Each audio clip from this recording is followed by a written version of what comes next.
Morning everyone, house the जोश। चलो, audio का वीडियो, वीडियो का ऑडियो, सब बराबर क्या? चलो दोस्त, हमने देखा था इनडायरेक्ट टैक्स में कल के क्लास में कि सर जीएसटी आखिरकार आया क्यों था, और उसको फटाफट से एक बार रिवाइज करेंगे कि सर आखिरकार जीएसटी क्यों आया था। तो हमने ये सारी बातें देखी थी कि सर जीएसटी के पहले सेंट्रल टैक्सेस अलग होते थे, स्टेट टैक्सेस अलग होते थे। सेंट्रल टैक्सेस कौन चार्ज करता था? Central government. For example excise, service tax, central sales tax, ये सब किसके अंडर आते थे? सेंट्रल गवर्नमेंट के अंदर। और स्टेट गवर्नमेंट के अंदर आते the value added tax, municipality tax, entry tax, ये सब किसके अंदर आते थे सर? स्टेट गवर्नमेंट के अंदर। एक सबसे बड़ी प्रॉब्लम हमने क्या देखी थी सर प्री जीएसटी में?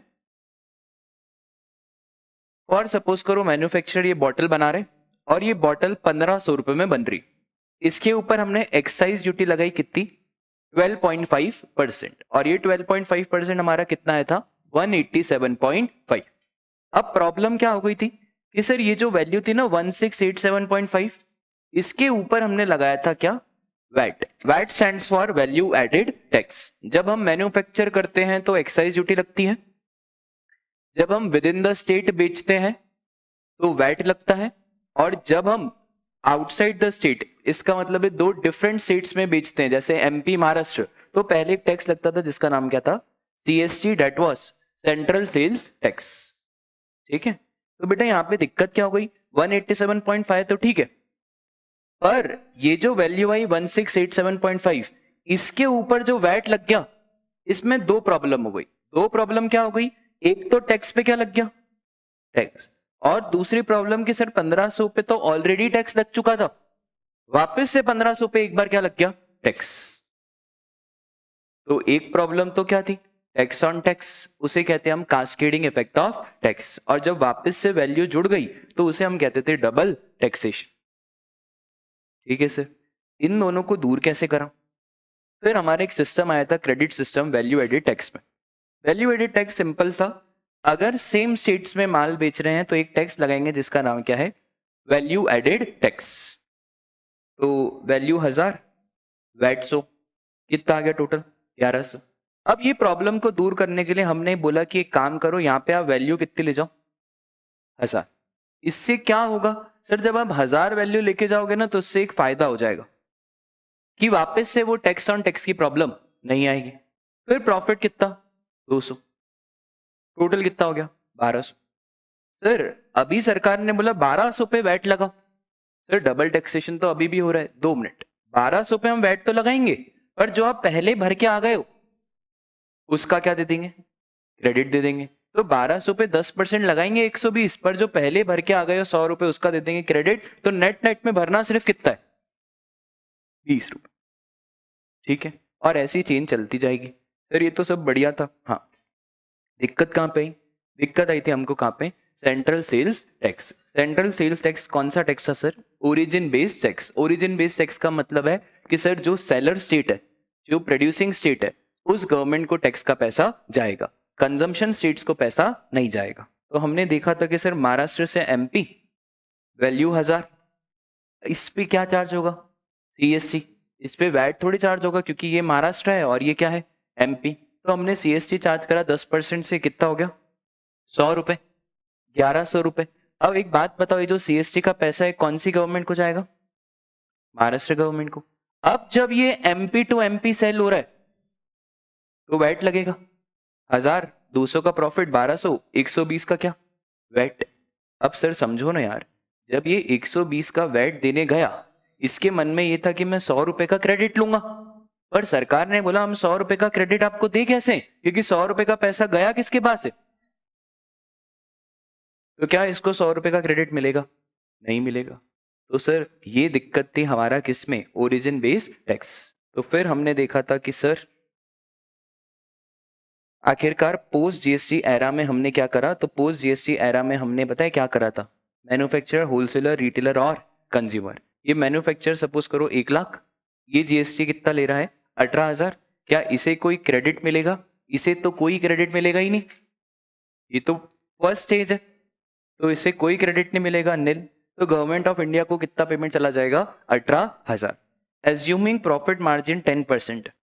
प्रॉफिट मार्जिन कितना है 10, 1,00,000, प्रॉफिट कितना 10%, कितना हो गया 10,000। अब जीएसटी कितना आएगा 19,800। ये 19,800 कैसे आएगा सर, 1,10,000 का कितना परसेंट 18%, टोटल आ गया 1,29,800। अब सुनो ध्यान से, लाइबिलिटी कितनी 19,800, पर ये जो पहले दे के आया हूं उसका क्या ले लूंगा क्रेडिट। तो मेरे को नेट में पे सिर्फ कितना करना है 1800, और ये 1800 कुछ भी नहीं है, जो आपने प्रॉफिट कमाया ना 10,000 उसी का क्या है 18%। और ये भी मैंने आपको लॉजिक बता दिया था कि सर डायरेक्टली 10,000 पे 1800 इसलिए नहीं ले सकते कि ताकि बायर को ये ना मालूम पड़ जाए कि हम कितना क्या पैसा कमा रहे। फिर सर होलसेलर टू रिटेलर, अब जब होलसेलर टू रिटेलर है तो यहाँ पे वैल्यू कितनी जाएगी 1,10,000।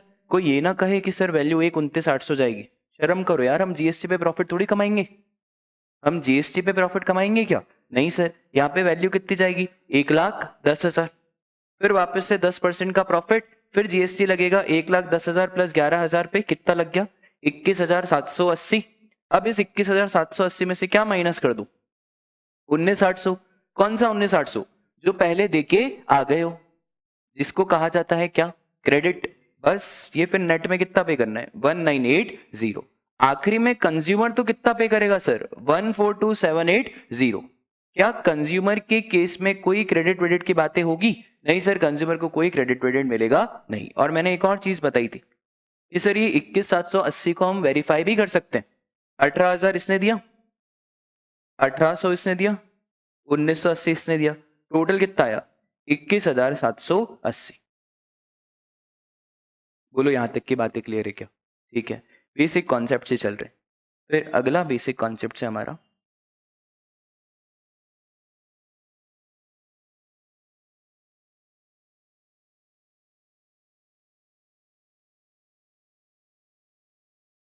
Intra and inter state. अभी समझना ध्यान से, सबसे पहले हम बात कर लेते किसकी, इंट्रा। आपको पता तो होगा इंट्रा, मैंने एक बार तो बताया था। इंट्रा मतलब क्या होता है sir, with in the state, ठीक है। इंट्रा मतलब होता है विद इन द स्टेट।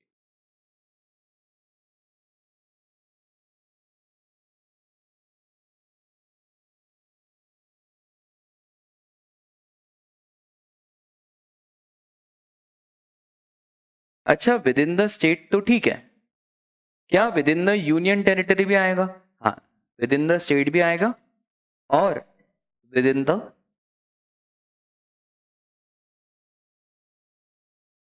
अभी समझो ध्यान से सर, जब हम विद इन द स्टेट की बात कर रहे हैं इसका मतलब क्या होता है कि गुड्स चल रहा है हमारा किधर, एमपी से लेकर एमपी। सर यहाँ पे चार्ज क्या होगा बेटा, यहाँ पे दो चीजें चार्ज होगी, एक सीजीएसटी प्लस एसजीएसटी। अगर बात कर रहे हैं within the union territory, तो within the union territory बताओ, आपको यूनियन टेरिटरी कोई पता हो तो, नहीं आप तो यूनियन टेरिटरी बताओ क्या चार्ज होगा, वो मत बताओ। ओहो,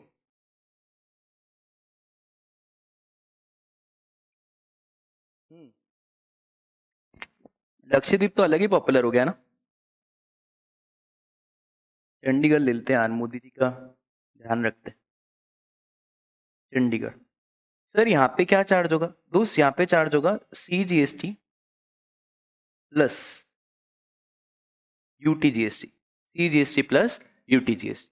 सर ये यूटीजीएसटी क्या होता है, UTGST is union territory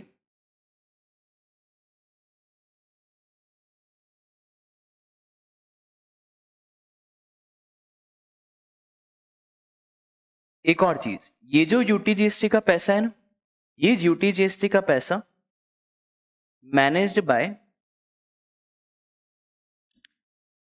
central government. तो ये यूटीजीएसटी का पैसा आखिरकार कौन मैनेज करता है सर, सेंट्रल गवर्नमेंट ही मैनेज करती है। अब मेरा डाउट आप समझना, व्हाट अबाउट दिल्ली, अगर ट्रांजैक्शन दिल्ली टू दिल्ली हो रहा है तो सीजीएसटी और यूटीजीएसटी, बस मोदी जी और क्या नाम है अरविंद केजरीवाल, अदरवाइज मत लेना, मोदी जी और अरविंद केजरीवाल वो बैठे ही हुए थे ऐसे, बस लॉ बन ही रहा था। तो अरविंद केजरीवाल, मोदी ने पूछा बताओ क्या लगेगा, तो अरविंद ने बोला CGST और UTGST। अरविंद केजरीवाल ने बोला मैं जा रहा हूं छोड़ के। मोदी ने बोला क्यों जा रहे हो? बोले एक बात बताओ, इतनी बड़ी दिल्ली की सरकार, दिल्ली में एक अलग से चीफ मिनिस्टर बैठा है, दिल्ली में इतने सारे पुलिस अधिकारी, इतना लॉ ऑर्डर मेंटेन करना पड़ता है, उसमें हमारे पास पैसे के नाम पे क्या आया? कुछ भी नहीं। तुम बोल रहे हो दिल्ली में क्या चार्ज करो, CGST और UTGST, और UTGST का पैसा किसके पास जाएगा? और मोदी हमको आप पे भरोसा वैसे ही नहीं है, बहुत युद्ध हो जाता। तो सरकार ने बोला भैया सोशल साइंस गई तेल लेने, हिस्ट्री सिविक्स ज्योग्राफी गई तेल लेने, हम स्टेट्स की डेफिनेशन हमारे हिसाब से देंगे, हम स्टेट्स की डेफिनेशन हमारे हिसाब से देंगे। और कुछ कुछ यूनियन टेरिटरी को स्टेट का दर्जा दिया गया, इसलिए दर्जा दिया गया ताकि उन्हें SGST का पैसा मिल पाए और वो अपनी सरकार ढंग से चला पाए। आई बात समझ में? सर तो ये बताओ ना यार, किस किस यूनियन टेरिटरी को दर्जा दिया गया? हाँ, तो अब 2 यूनियन टेरिटरी, एक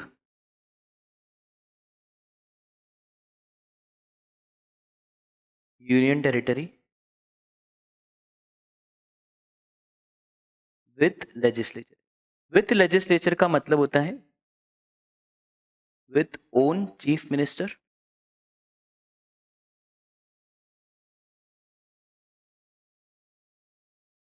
लॉ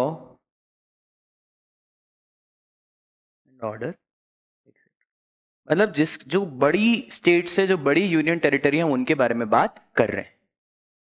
ये यूनियन टेरिटरी विथ लेजिस्लेचर को आज से आप क्या बुलाओगे? स्टेट नहीं, डीम स्टेट।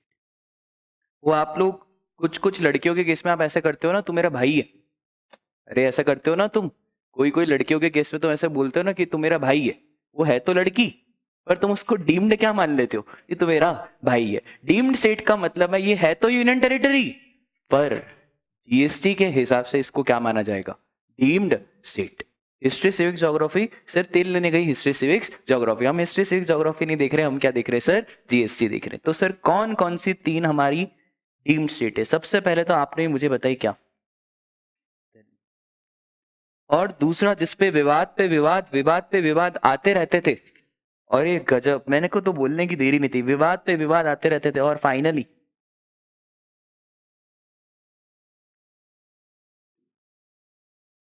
ये क्या विवाद था जम्मू एंड कश्मीर का? अरे मैं आपसे पूछ रहा हूँ हिस्ट्री, विवाद क्या था जम्मू एंड कश्मीर पर आखिरकार? वो क्या था? 370 था क्या? देखो जम्मू एंड कश्मीर में क्या हुआ था ना, मैं आपको थोड़ा सा, ज्यादा तो नहीं, अपन हिस्ट्री की क्लास हो जाएगी। जम्मू एंड कश्मीर में जनरली क्या हुआ था, शुरू शुरू में जब अपना इंडिया आजाद हुआ था, तो बहुत सारे देश में है ना प्रोविंसेस से, प्रोविंसेस मतलब जिनको राजा चलाते, छोटे छोटे एरियाज जिनको क्या चलाते हैं? राजा। ऐसे हमारे देश में 500 से भी ज्यादा क्या थे? प्रोविंसेस। जम्मू एंड कश्मीर भी एक प्रोविंसेस में था। अब नेहरू जी थे उस टाइम, नेहरू जी सबको बोल रहे थे इंडिया का पार्ट बन जाओ, इंडिया का पार्ट बन जाओ। जम्मू एंड कश्मीर में दिक्कत क्या हुई थी ना, जम्मू एंड कश्मीर में जो राजा था वो तो इंडियन था, पर जो प्रजा थी वो मुस्लिम थी। राजा इंडियन था पर प्रजा कौन सी थी? मुस्लिम। अब दिक्कत क्या हुई ना, नेहरू जी ने बोला राजा को कि राजा एक काम करो, आप पार्ट बन जाओ इंडिया का। राजा ने बोला मैं पार्ट नहीं बनूंगा, मैं तो अपना अलग से ही क्या चलाऊंगा? प्रोविंसेस। नेहरू जी ने बोला यार देखो पाकिस्तान हमला करेगा फिर हमको मत बोलना। इसने बोला पाकिस्तान हम पे हमला नहीं करेगा, हमको हम पे भरोसा है। ठीक है, नेहरू जी ने बोला ठीक है एक काम करो, तुम नहीं मर्ज होना चाहते इंडिया में, मत मर्ज हो। पाकिस्तान के लोगों को मालूम पड़ा कि ये मर्ज तो हुआ नहीं है। पाकिस्तान के लोगों ने हमला करा किस पे? जम्मू एंड कश्मीर। ये राजा कहीं सिक्किम विक्किम में वहीं पे ठहरा हुआ था, तो पाकिस्तान के लोगों ने हमला करा। अब इसकी फटी, इसने बोला गए भाई अपन तो गए। तो अब ये सरेंडर करने से पहले इसने बोला चलो एक बार इंडियन गवर्नमेंट के पास जाते हैं मदद मांगने। ये गया इंडियन गवर्नमेंट के पास मदद करने, तो वहां पे इंडियन गवर्नमेंट के पास मदद करने गया, तो एक समझदार इंसान ने बोला मदद तो कर देंगे, पर क्या तुम इंडिया में मर्ज होगे? क्या तुम इंडिया में क्या होगे? मर्ज होगे? भाई ये तो टिट फॉर टैट है ना यार, हम मदद तो कर देंगे तुम्हारी, पर क्या तुम इंडिया में मर्ज होगे?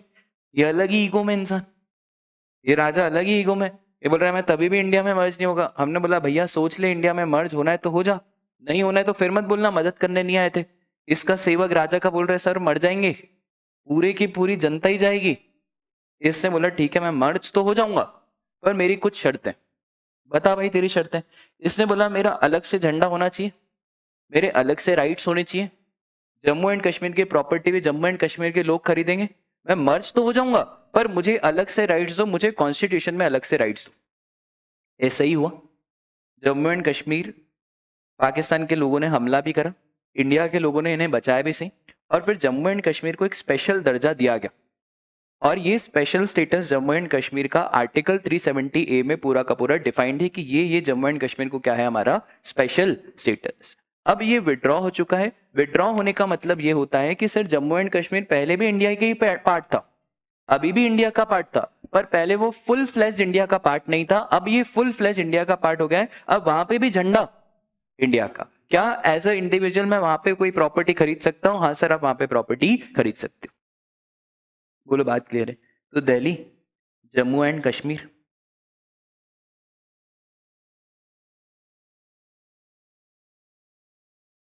ठीक है। इसका सर नाम पौंडीचेरी था, वो थोड़ा नाम क्यूट नहीं था, अब सरकार ने इसका नाम चेंज करके क्या कर दिया है पुडुचेरी, है ना। वाह, ये तो ऐसे टॉमी का नाम लगता है ना। अरे तो क्या, 2 मिनट है ना, ये लिख लिया क्या आपने? चलो अब आ जाओ यार अपना किधर, यूनियन टेरिटरी विदाउट लेजिस्लेचर। अब जो आपकी बच गई ना सारी के सारी यूनियन टेरिटरीज, वो आप बता दो। इधर हम क्या चार्ज करेंगे भैया? इधर हम चार्ज करेंगे CGST, और ये तो डीम्ड स्टेट है तो डीम्ड स्टेट में चार्ज क्या होगा? CGST plus SGST। और इधर क्या चार्ज होगा? CGST plus. तो बताओ यार फटाफट से, अब आपके देश में कौन कौन सी यूनियन टेरिटरी बच गई है? बहुत बढ़िया। एक किसी ने कहा चंडीगढ़, और एक कहा अंडमान एंड लक्षद्वीप के पीछे पड़ गए तुम तो यार, अंडमान एंड निकोबार आइलैंड। हाँ राजा, दमन एंड दीव था ना, वो दमन एंड दीव और दादर एंड नागर हवेली दोनों अब मर्ज हो चुके हैं। GST के हिसाब से नहीं, देश के हिसाब से। ठीक है, दोनों अब क्या हो चुके हैं? मर्ज। दोनों यूनियन टेरिटरी पास में ही थी और दोनों बहुत कम एरिया कवर करती थी। सेंट्रल गवर्नमेंट को मैनेज करने में बहुत दिक्कत आ रही थी। सेंट्रल गवर्नमेंट ने बोला चलो एक काम करते हैं, दोनों को क्या कर देते हैं? मर्ज कर देते हैं। ठीक है, तो अब आप क्या बोलोगे? दमन एंड दीव पहले अलग अलग हुआ करती थी, अब मर्ज हो गई। एंड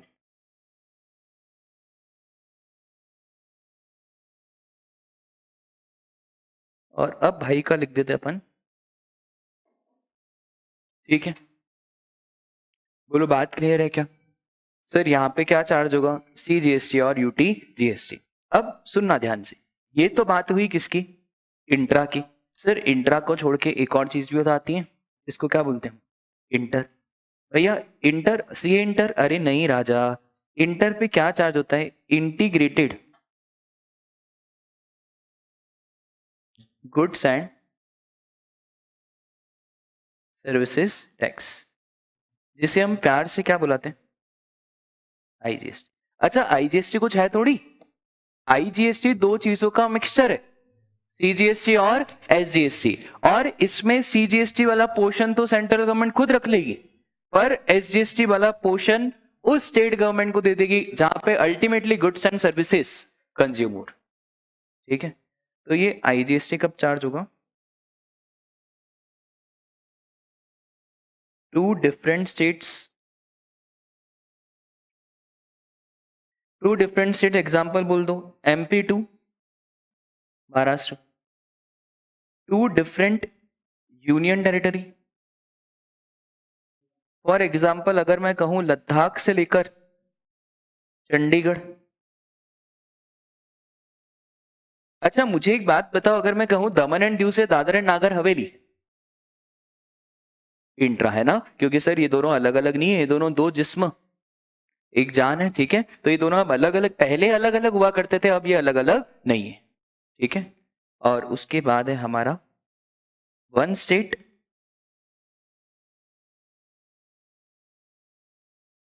तो अपन ले लेते ना, एमपी से लेकर भाई को लक्षद्वीप से बड़ा प्रेम है।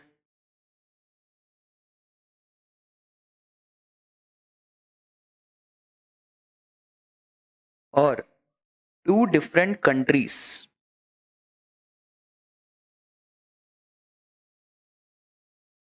एग्जाम्पल यूएसए से इंडिया। ठीक है, बढ़े आगे। अब सुनो ध्यान से, एक फटाफट से रैपिड फायर राउंड खेल लेते हैं, देखते हैं कि भैया आपको कितना क्या समझा है। ठीक है, एमपी टू एमपी क्या चार्ज होगा? Fast, MP to MP CGST और SGST. MP to Maharashtra IGST. ठीक है, Daman and Diu to Dadra and Nagar Haveli CGST और यूटीजीएसटी। India America IGST. ठीक है, इसके बाद है दिल्ली टू इंदौर। हाँ, दिल्ली और इंदौर तो पास पास में ही है ना, आईजीएसटी है ना। दिल्ली इंदौर क्या चार्ज होगा? आईजीएसटी। दिल्ली अलग, इंदौर एमपी में आता है, अलग है ना। Indore Ujjain CGST SJ. इंदौर भी एमपी में, उज्जैन भी कहाँ पे? एमपी में। ठीक है, और बोरीवली और मलार छोड़ो, मुंबई के दो हैं जहां पे क्या चार्ज होगा? सीजीएसटी और एसजीएसटी। ठीक है, अब Puducherry to Puducherry, Puducherry to Puducherry CGST और यूटीजीएसटी की सीजीएसटी और एसजीएसटी? सीजीएसटी और एसजीएसटी। क्यों क्यों? क्योंकि इनको क्या दर्जा दिया गया है? Deem state. Delhi Delhi CGST और एसजीएसटी।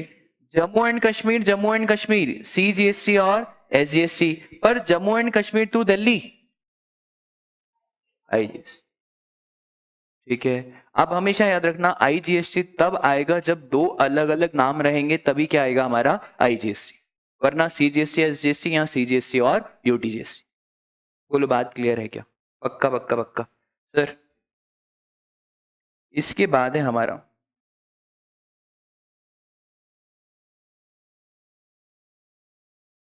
फॉरवर्ड चार्ज मैकेनिज्म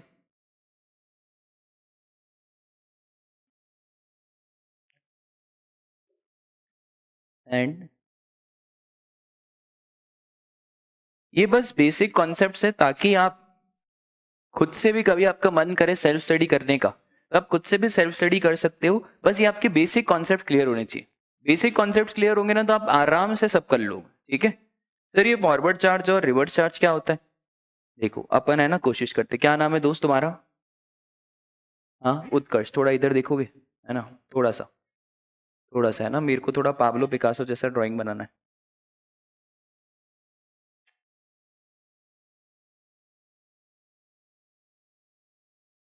चश्मा बड़ा है यार तुम्हारा।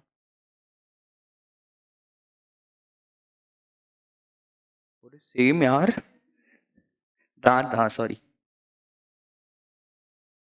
सही लग रहा है ये, एक नंबर लग रहा है ये। गांधी जी लग रहे तुमको ये? अरे यार, तुम ऐसे पाब्लो पिकासो की ड्राइंग का मजा मत लो यार। उत्कर्ष, वाह। उत्कर्ष, तुम कोचिंग करने आए कहाँ पे? पेस। सर अब क्या प्रेरक सर बनाओगे? नहीं, वो बनाते हमको है, छोड़ो।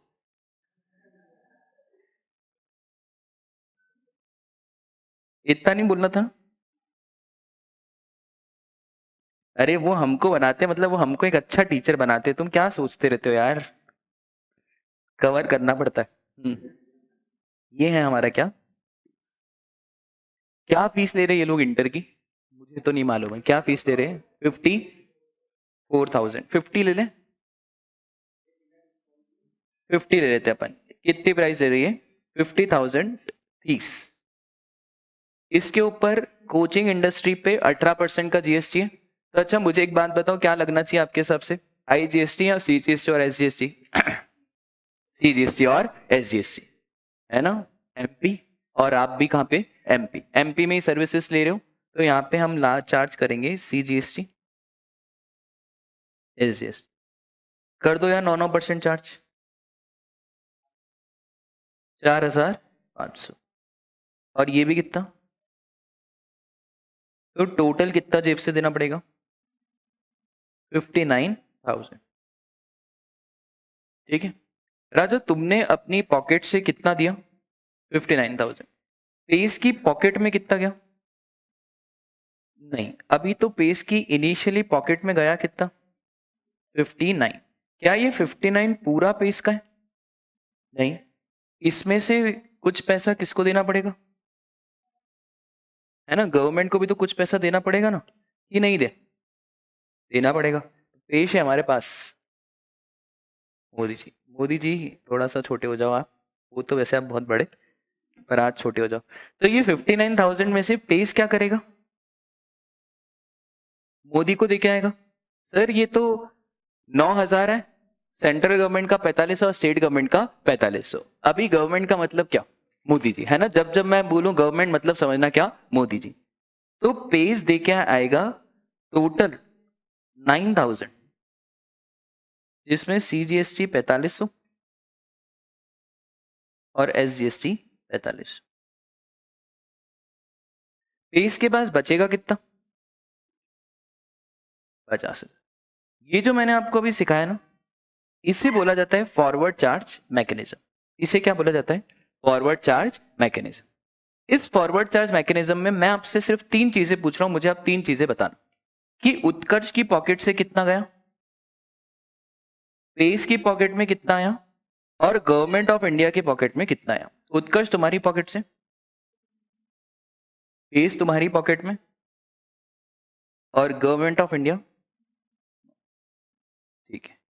अच्छा एक चीज सोच समझ के बताना, गवर्नमेंट ने ये क्यों करा? मतलब गवर्नमेंट ने डायरेक्ट उत्कर्ष से क्यों नहीं लिया? हाँ, गवर्नमेंट ने डायरेक्ट उत्कर्ष से 9,000 क्यों नहीं लिया? गवर्नमेंट ने ये पहले पेस को पकड़ा, फिर बोला पेस तुम दे दो।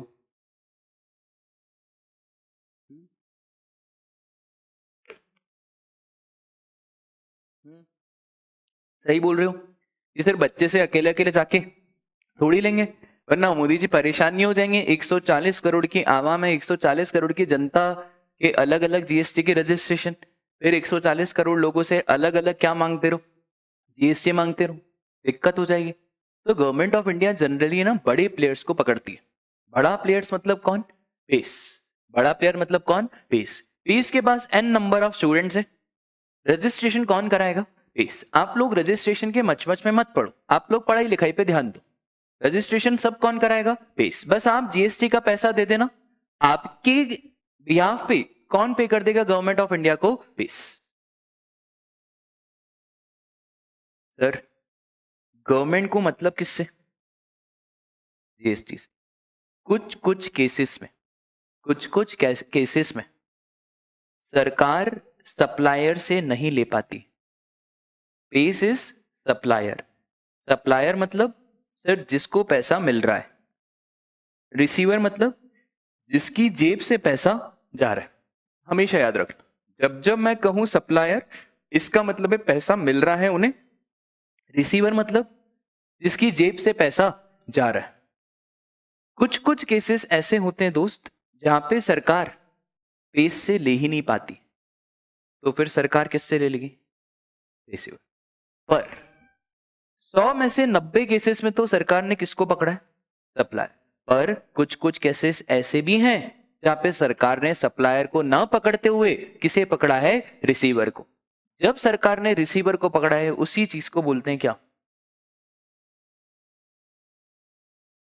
रिवर्स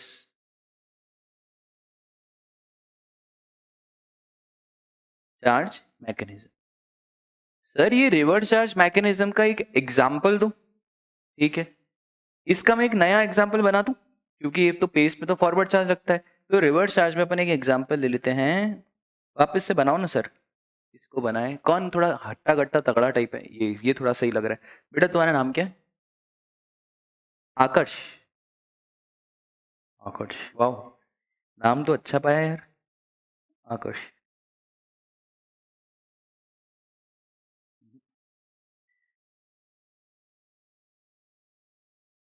आकर्ष, राजा तुम वसूली भाई भाई हो। कौन हो तुम? वसूली भाई। जानते हो तुम वसूली भाई को? वसूली भाई क्या करता है बेटा?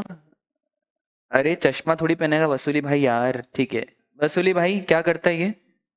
अरे इसका स्टाइल ऐसे ही, वसूली है ना, ये वसूली भाई रिकवरी करने में मदद करता है, ठीक है।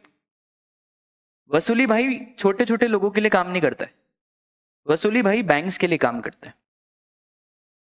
बैंक क्या लोन वोन देती है, तो बैंक को डर लगता है कि यार लोन पैसा मिलेगा या नहीं।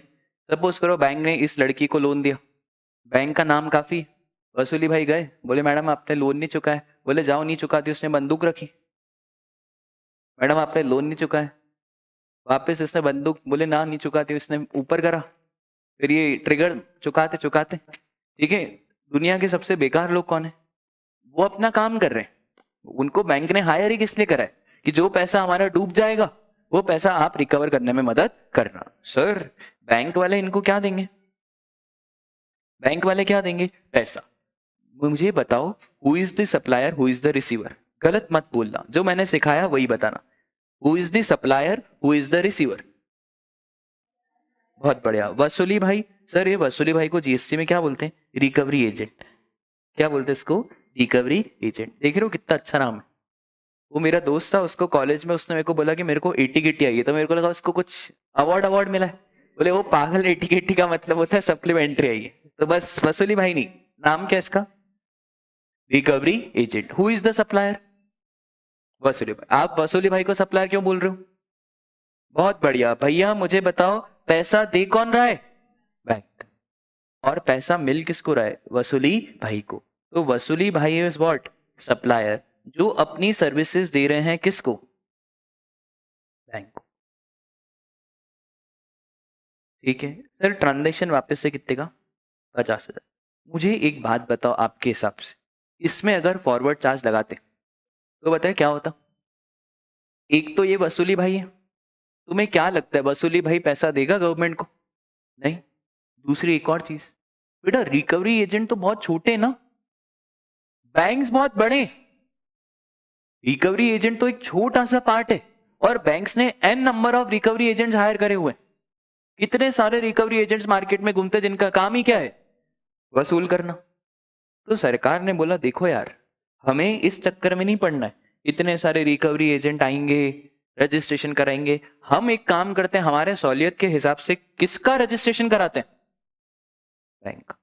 इसका मतलब समझना, समझना, बैंक जब पेमेंट करेगा वसूली भाई को कितना करेगा, 50,000 पेमेंट टू रिकवरी एजेंट। अरे सर एक बात बताओ, जीएसटी कहां गया, अरे कहीं नहीं गया ना जीएसटी। पहले जीएसटी दे रहा था कौन, सप्लायर, अब जीएसटी कौन दे देगा, सप्लायर नहीं देगा, अब दे देगा कौन, रिसीवर। और सर बैंक 9,000 रुपए का अमाउंट किसको दे देगा,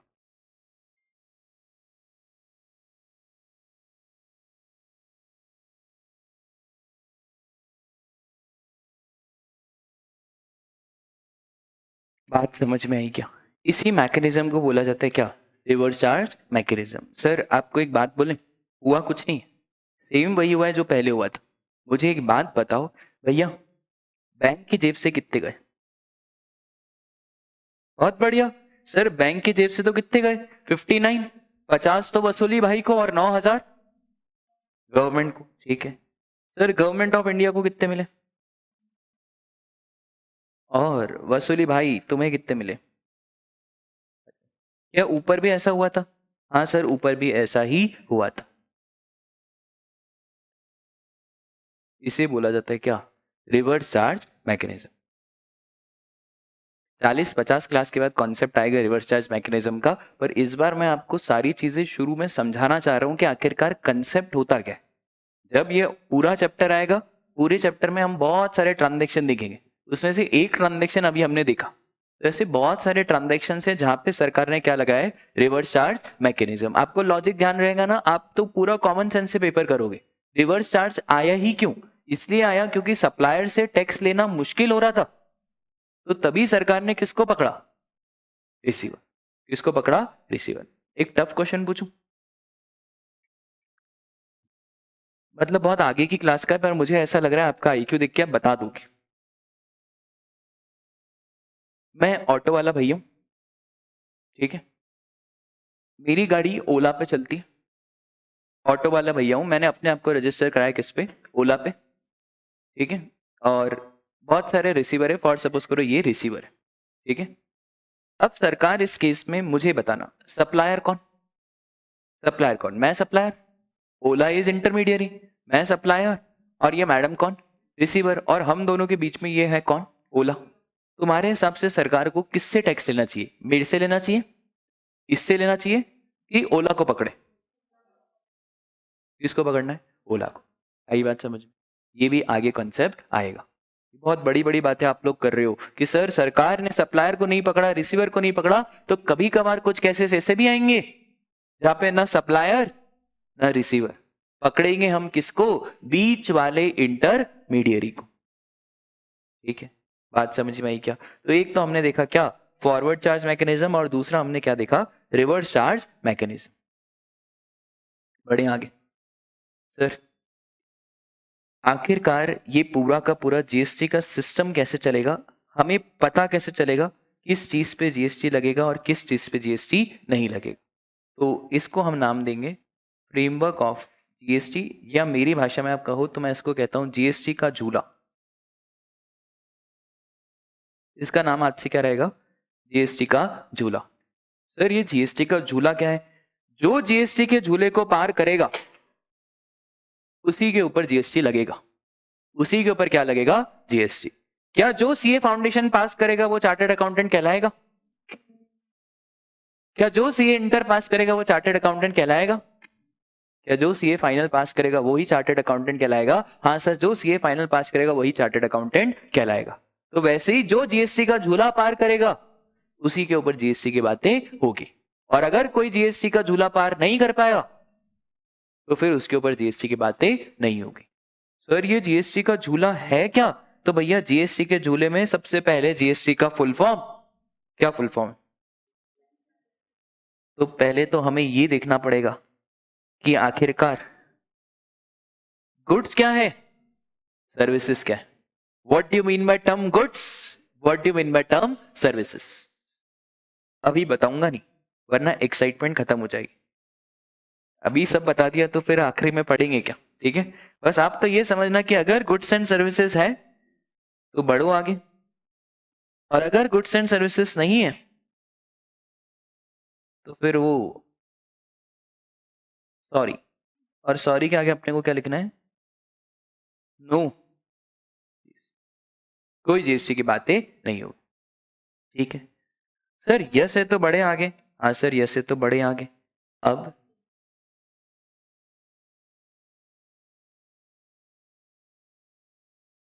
आगे है जो हमारा सेकंड नंबर का झूला, वो है सप्लाई, वो है क्या, सप्लाई।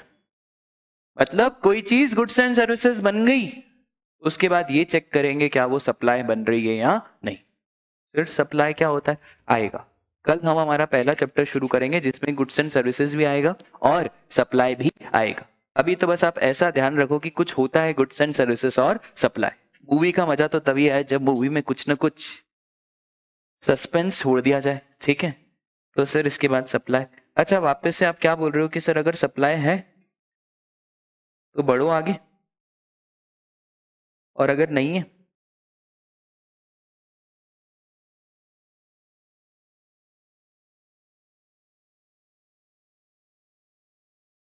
ठीक है। उसके बाद प्लेस ऑफ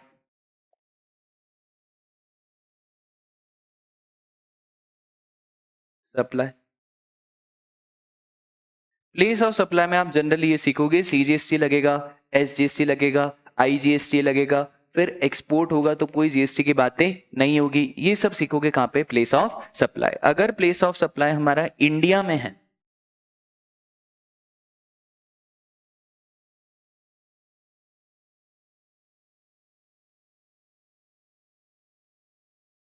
तो यस, और अगर आउटसाइड इंडिया है, आउटसाइड इंडिया मतलब एक्सपोर्ट की बातें हो रही है,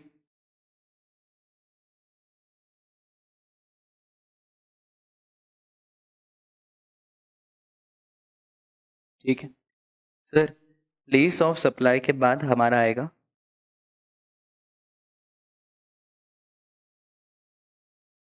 रजिस्टर्ड पर्सन।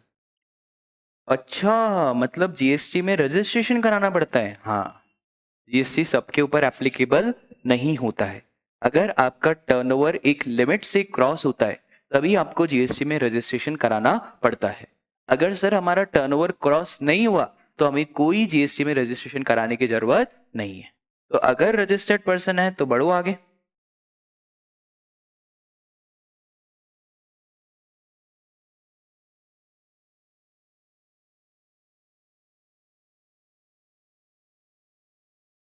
और फिर उसके बाद एक चैप्टर आएगा जिसका नाम है एग्जम्पशंस। सर ये एग्जम्पशंस क्या होती है? कुछ कुछ चीजें देश हित में क्या करी जाती है? Exam. For example hospital, for example hospital, अगर आपका खुदा ना खास्ता एक्सीडेंट हो जाए, होना तो नहीं चाहिए पर अगर हो जाए और आप जब हॉस्पिटल में भर्ती रहो तो वहां पे भी आपको क्या ध्यान आना चाहिए? जीएसटी। जीएसटी ऐसा है जो हर जगह ध्यान आएगा। तो हॉस्पिटल में जब बिल देखो, पापा बिल दिखाओ, क्या बिल में जीएसटी है? बिल में जीएसटी नहीं होगा। क्यों नहीं होगा? सर हॉस्पिटल का टर्नओवर तो बहुत ज्यादा है, प्लेस ऑफ सप्लाई भी इंडिया में। बेटा देश के हित के बारे में कुछ सोचेंगे तभी तो वोट बैंक भरेगा ना। हॉस्पिटल पे जीएसटी लगा देंगे तो जनता बेटा बवाल मचा देगी। हॉस्पिटल लाख रुपए, 18% जीएसटी, 1,18,000। जनता बोलेगी वाह मोदी जी, मतलब इंसान मर रहा है, इंसान आईसीयू में बैठा है, उससे पैसे कमाओगे। गलत बात। School school sir, institute of chartered accountants of India, क्या आईसीएआई ने कभी आपकी रजिस्ट्रेशन पे जीएसटी लिया है? अगर लिया हो तो 11,000 रुपए मैं आपको देता हूं। है 11,000? हाँ तो नहीं लिया है ना। जो आईसीएआई है, आईसीआई का फोन आ गया, जो आईसीएआई है वो एजुकेशन की सर्विसेज दे रही है। काय की सर्विसेज? एजुकेशन। तो एजुकेशन की सर्विसेज पे जीएसटी की बातें नहीं होती। स्कूल सर, हमारा स्कूल की फीस 5 लाख थी। अरे 5 लाख हो 50 लाख हो उससे कोई लेना देना नहीं है। स्कूल वो क्या है? स्कूल। स्कूल आपको एजुकेशन, बेसिक एजुकेशन की क्या दे रहा है? सर्विस। आईसीएआई आपको डिग्री प्रोवाइड कर रहा है। Sir what about Pace Educare private limited? सरकार ने बोला पेस एजुकेयर प्राइवेट लिमिटेड कोई स्कूल नहीं चला रहा है। सर असली एजुकेशन तो हम दे रहे हैं। मोदी ने बोला चुप, 50-50 हजार बच्चों से लेते हो एजुकेशन के नाम पे। मैंने बोला यार पढ़ा तो हम ही रहे हैं, बच्चा स्कूल में नहीं पढ़ता है। ठीक है, कोचिंग पे जीएसटी की बातें होती है। मैं आपको कोई डिग्री नहीं दे सकता। क्या मैं आपको ऐसा डिग्री दूं आईसीएआई की? नहीं। क्या मैं आपको एक सर्टिफिकेट दूं कि you are recognize by central board of secondary education? नहीं। इसका मतलब है स्कूल्स पे, कॉलेजेस पे, institute of chartered accountant of India पे कोई जीएसटी वीएसटी की बातें नहीं। पर अगर आईसीएआई मुझे सर्विसेज दे रहा है और मेरे से मेंबरशिप फीस लेते हैं, क्या लेते हैं? सीए बनने के बाद भी पैसे देना है?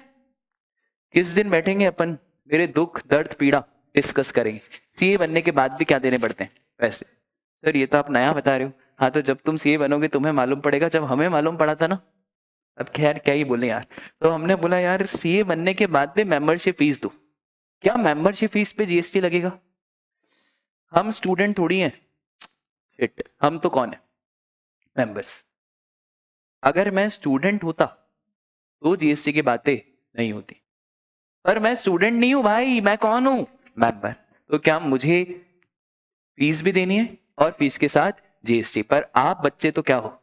स्टूडेंट। सर आप हमको ऐसे मत बोलो हम स्टूडेंट। अरे अभी स्टूडेंट तो बाद में मेंबर बनोगे, अभी तो क्या हो आप? स्टूडेंट। तो आप स्टूडेंट तो आपकी फीस पे कोई जीएसटी वीएसटी की बातें होने वाली नहीं है। वो कहां पे लिखा हुआ है? तो अगर एग्जेम्पशंस है, यस, तो सॉरी, नो जीएसटी। और अगर एग्जेम्पशंस नहीं है तो फिर लगाओ। अच्छा आपको एक मजे की बात बताता हूँ। बहुत सारे कोचिंग वालों ने है ना गवर्नमेंट ऑफ इंडिया को बोला कि यार एक काम करो, हम पे भी जीएसटी क्या करो, हम पे भी जीएसटी क्या करो, एग्जाम करो, हम भी कोचिंग के सर्विसेज दे रहे हैं। गवर्नमेंट ने पता है क्या मन बनाया? एक काम करते स्कूल वालों पे भी क्या लगाते हैं, अभी एप्लीकेबल नहीं हुआ है, 2-3 साल बाद ये अमेंडमेंट आएगा कि जो स्कूल वाले उनके ऊपर भी किसकी बातें होगी, जीएसटी। अभी तो हो नहीं रही है, क्योंकि देखो जनरली यार school is providing basic education और कोचिंग आपको कोई एजुकेशन नहीं दे रहा है। क्या मैंने आपको फोर्स करा कोचिंग ज्वाइन करने के लिए? क्या बिना कोचिंग ज्वाइन करे भी आप सीए बन सकते हो? हाँ बन सकते हो, पर बिना institute of chartered accountant of India में रजिस्ट्रेशन करे बिना आप सीए नहीं बन सकते हो।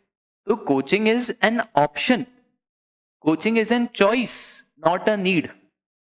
ये तो चॉइस है ना आपकी, आपको करना है करो, आपको नहीं करना है मत करो।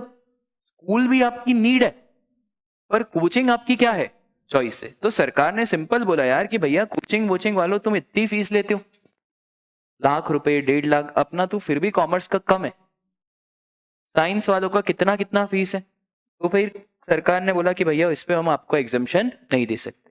जैसे ये 5 झूले पार हो जाएंगे, इसके बाद जीएसटी लगने से कोई भी रोक नहीं सकता, इसके बाद जीएसटी लग के ही रहेगा। बात समझ में? सर इसका मतलब है सीधी सी बात, जिसने ये 5 झूले का चक्रव्यूह पार करा उसके ऊपर क्या लग जाएगा, जीएसटी। ठीक है। सप्लाई का अभी आप मतलब सिर्फ समझो किससे, सेल से। अभी बहुत सारी चीजें आएगी सप्लाई के चैप्टर में, काफी बड़ा चैप्टर आएगा हमारा सप्लाई। एक चीज मैं आपसे पूछूं, एक बात बताना राजा, मैंने है ना किराने की दुकान खोली, ठीक है, छोड़ो किराना छोड़ो, अपन क्या कर रहे, लोगों को खाना पीना खिला रहे, ठीक है, भेल भेल भेल भेल भेल, चाय चाय चाय चाय, समोसा गरम कचौड़ी गरम, समोसा गरम कचौड़ी गरम। इंटर वाले बच्चों, फाउंडेशन वाले बच्चों, आप लोग पढ़ पढ़ के थक जाते होगे, आपके लिए मात्र 10 रुपए में एक समोसा, 20 के 3, 10 का 1, 20 का 3, आपके साहिल सर, ठीक है, दुकान का नाम है सीए साहिल भैया ब्रैकेट में समोसे वाले, ठीक है, दुकान का नाम क्या है, सीए साहिल भैया ब्रैकेट में क्या, समोसे वाला। अभी नई नई दुकान खोली है, टर्नओवर ज्यादा है नहीं, टर्नओवर बस 5 लाख रुपए ही है, क्योंकि 10-10 रुपए में आप क्या ही बेचोगे। अब देखो मैं आपको सिर्फ सिखा रहा हूं कि झूला कैसे चलाना है। पहला झूला क्या, गुड्स एंड सर्विस। सर आप खाना प्रोवाइड कर रहे हो, रेस्टोरेंट, रेस्टोरेंट हमारा डिस्कस हो गया था, रेस्टोरेंट क्या होता है हमारा, सर्विसेज। रेस्टोरेंट क्या होता है, सर्विस। क्या सप्लाई है ना, सेल कर रहा हूं मैं, बेच रहा हूं। क्या प्लेस ऑफ सप्लाई, हाँ भैया मैं भी एमपी में और आप भी एमपी में, हम दोनों कहां पे, एमपी और एमपी पर। क्या मेरा टर्नओवर लिमिट से बाहर है क्या, नहीं। अभी सपोज करो लिमिट है 20 लाख, लिमिट कितनी है, 20 लाख। क्या मेरा टर्नओवर तो राजा सिर्फ कितना है, 5 लाख। तो मैं क्या रजिस्टर्ड हूं? अगर मैं रजिस्टर्ड नहीं हूं तो मुझे कोई जीएसटी का नंबर लेने की जरूरत नहीं है। तो आज से आप कोई भी ट्रांजैक्शन देखोगे जिसपे जीएसटी लग रहा है, इसका मतलब उसने 5 झूले पार करे। सर चलो पेस की बात करते, गुड्स या सर्विसेज, सप्लाई है ना, सेल है, प्लेस ऑफ सप्लाई, हाँ सर एमपी और एमपी, रजिस्टर्ड पर्सन। सर यार अभी अपन कैलकुलेटर पे निकाले क्या, निकाला है क्या कभी आपने? चलो आप दिखाओ तो मैं देखूं आपका कैलकुलेटर का ज्ञान गणित कितना है, बोलो यार फटाफट से। हाँ कितने बच्चे, अरे बोलो ना, सब आपको पता है यार, झूठ मत बोलो यार। ये तो हम 1000 बच्चे मल्टीप्लाई में, देखा पहले से करके बैठा है वो, पहले पहले दिन ही कर लिया था। कितने हुए सर, क्या इन्हें रजिस्ट्रेशन लेना पड़ेगा? सर ये रजिस्ट्रेशन नहीं लेगा तो कौन लेंगे, 20 लाख से कहीं ज्यादा है, तो क्या ये रजिस्टर्ड है? हाँ। क्या गवर्नमेंट ऑफ इंडिया ने कोचिंग वालों को कोई एग्जामेशन देके रखी है? सॉरी माय डियर फ्रेंड, कोई एग्जामेशन नहीं है, तो लगाओ जीएसटी। ठीक है, बात समझ में? सर आ जाओ हॉस्पिटल, सपोज करो हॉस्पिटल वाले दे क्या रहे हैं, सर सप्लाई है, हाँ सर सेल तो है। क्या प्लेस ऑफ सप्लाई निकल जाएगा? हाँ एमपी एमपी, अभी तो हम यही मान रहे। सर रजिस्टर्ड पर्सन, हाँ सर टर्नओवर इनका बहुत ज्यादा है तो कायदे से इनको रजिस्ट्रेशन कराना पड़ेगा। इनके लिए 20 लाख क्या ही बोलो, इनके लिए 4-5 कस्टमर ही 20 लाख कर देते इकट्ठा, ठीक है। क्या एग्जामेशन मिली हुई है? हाँ हॉस्पिटल वालों को एग्जामेशन मिली हुई है, तो इसके ऊपर भी कोई जीएसटी की बातें नहीं होगी, ठीक है। बात क्लियर है क्या? सर फटाफट से 5 मिनट में आज जो हमने पढ़ा उसको रिवाइज कर लेते हैं। आज हमने एक चीज पढ़ी यार, इंट्रा और इंटर स्टेट क्या होता है। इंट्रा स्टेट का मतलब ये होता है कि जब हम विद इन द स्टेट्स बात कर रहे हो, एमपी एमपी, महाराष्ट्र महाराष्ट्र, उसी चीज को बोला जाता है क्या, इंट्रा स्टेट। ठीक है, इसके बाद हमने देखा कि सर इंट्रा स्टेट भी होता है और with in the union territory भी होता है। With in the union territory का मतलब ये होता है कि सर अगर आप सेम यूनियन टेरिटरी में बात कर रहे हो तो हम चार्ज करेंगे CGST और UTGST। अगला डाउट आपका ये आया था कि सर एक बात बताओ कि आखिरकार ये यूनियन टेरिटरी है क्या, जो हम बचपन से 55 तक पढ़ के आए हैं वही है यूनियन टेरिटरी? नहीं सर, यूनियन टेरिटरी की डेफिनेशन GST के हिसाब से कुछ अलग है। GST ने यूनियन टेरिटरी को दो भागों में बांटा, एक यूटी विद लेजिस्लेचर और एक यूटी विदाउट लेजिस्लेचर। जब यूटी विद लेजिस्लेचर की बात करेंगे तो उन्हें दर्जा दिया किसका, डीम्ड स्टेट का, दिल्ली, जम्मू एंड कश्मीर और पुडुचेरी। इधर आपको चार्ज करना है क्या, CGST और SGST। और union territory without legislature, without legislature में आपको क्या चार्ज करना है, CGST और UTGST।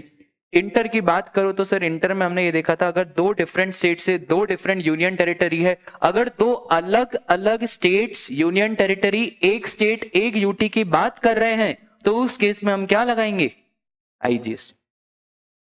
और फिर हमने एक और चीज देखी, forward charge mechanism and reverse charge mechanism. Forward charge mechanism में कौन रजिस्ट्रेशन कराएगा, कौन GST का पेमेंट देगा, सप्लायर। और रिवर्स चार्ज मैकेनिज्म में कौन रजिस्ट्रेशन कराएगा, कौन GST का पेमेंट देगा, सर रिसीवर।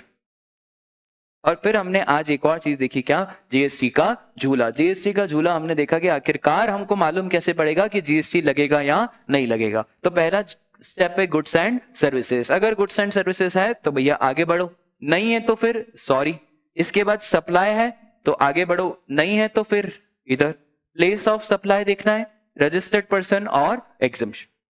ठीक है सर, आप एक होमवर्क दो ना, एक होमवर्क है आपका, गुड्स एंड सर्विसेज की डेफिनेशन को सिर्फ पढ़ के आना, गूगल पे पढ़ के आना, और कल सिर्फ मुझे ये बताना कि कौन सी चीज गुड्स एंड सर्विसेज नहीं है। मैं डिस्कस करेंगे, अपन पूरा पढ़ेंगे, बस आप नॉलेज पर्पज से ये देख के आना कि कौन सी चीज गुड्स एंड सर्विसेज नहीं है। ठीक है, चलो आज के लिए बस इतना ही, मिलते हैं कल।